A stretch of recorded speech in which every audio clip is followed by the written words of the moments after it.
SSC 2025 batch অনুশীলনী 16.4 এর 18 নম্বর প্রশ্ন। একটি আয়তাকার ক্ষেত্রের দৈর্ঘ্য 12 মিটার, প্রস্থ 5 মিটার। আয়তাকার ক্ষেত্রটিকে পরিবেষ্টিত করে একটি বৃত্তাকার ক্ষেত্র আছে, যেখানে আয়তাকার ক্ষেত্র দ্বারা অনধিকৃত অংশে ঘাস লাগানো হলো। ক নম্বর প্রশ্ন বলতেছে উপরের তথ্যের ভিত্তিতে সংক্ষিপ্ত বর্ণনা সহ চিত্র আঁকো। খ নম্বর প্রশ্ন বৃত্তাকার ক্ষেত্রটির ব্যাস নির্ণয় করো। এবং গ নম্বর প্রশ্ন প্রতি বর্গমিটার ঘাস লাগাতে 50 টাকা খরচ হলে মোট খরচ নির্ণয় করো। ওকে, তাহলে এই 18 নম্বর প্রশ্নে উদ্দীপকে আমাদেরকে কি কি ইনফরমেশন দেওয়া আছে? এখানে জাস্ট দুইটা ইনফরমেশন দেওয়া আছে। একটা দেওয়া আছে আয়তাকার ক্ষেত্রের দৈর্ঘ্য 12 মিটার এবং প্রস্থ 5 মিটার দেওয়া আছে। আমরা এই দুটো ইনফরমেশন দিয়ে এই পুরো সৃজনশীলটা অঙ্কের ক খ গ সবগুলো প্রশ্নের উত্তর বের করতে পারবো। তাহলে অঙ্কটা শুরু করি। লেখি কত নাম্বার? 18 নাম্বার। প্রথম হচ্ছে ক নাম্বার প্রশ্ন বলতেছে উপরের তথ্যের ভিত্তিতে সংক্ষিপ্ত বর্ণনা সহ চিত্র আঁকো। উপরে যেগুলো তথ্য দেওয়া আছে সেই তথ্যগুলা দিয়ে আমরা একটা চিত্র আঁকাবো। উপরে কি কি তথ্য দেওয়া আছে? একটা আয়তাকার ক্ষেত্র।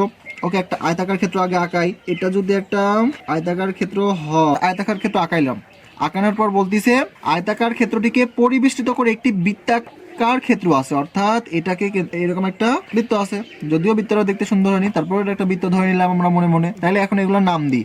এটার নাম হচ্ছে এ, এটার নাম হচ্ছে বি, এটার নাম হচ্ছে সি, এটার নাম হচ্ছে ডি, আর এটার নাম হচ্ছে ই দিলাম। ওকে, এখন আমাদেরকে আরো কি কি ইনফরমেশন দেওয়া আছে? এই যে আয়তাকার ক্ষেত্র, এটার দৈর্ঘ্য দেওয়া আছে কত মিটার? 12 মিটার। অর্থাৎ এই যে এটার মান হচ্ছে 12 মিটার। এবং দেওয়া আছে প্রস্থ হচ্ছে 5 মিটার। অর্থাৎ প্রস্থ কোনটা? এই যে এটা, তাহলে এটার মান কত? 5 মিটার লিখলাম। ওকে, এখন যে চিত্রটা আঁকাইলাম এই চিত্রটাই জাস্ট দুটা লাইনে লিখবো। মানে এই যে এখানে বিবরণ চাইছে, বর্ণনা চাইছে যেহেতু, সেই কারণে আমরা এখানে দুইটা লাইনে এখন লিখবো। কি লিখবো? এ বি সি ডি আয়তাকার ক্ষেত্রটিকে পরিবেষ্টিত করে এ বি সি ই বৃত্তাকার ক্ষেত্র আছে, যেখানে আয়তাকার ক্ষেত্র দ্বারা অনধিকৃত অংশে ঘাস লাগানো হয়েছে।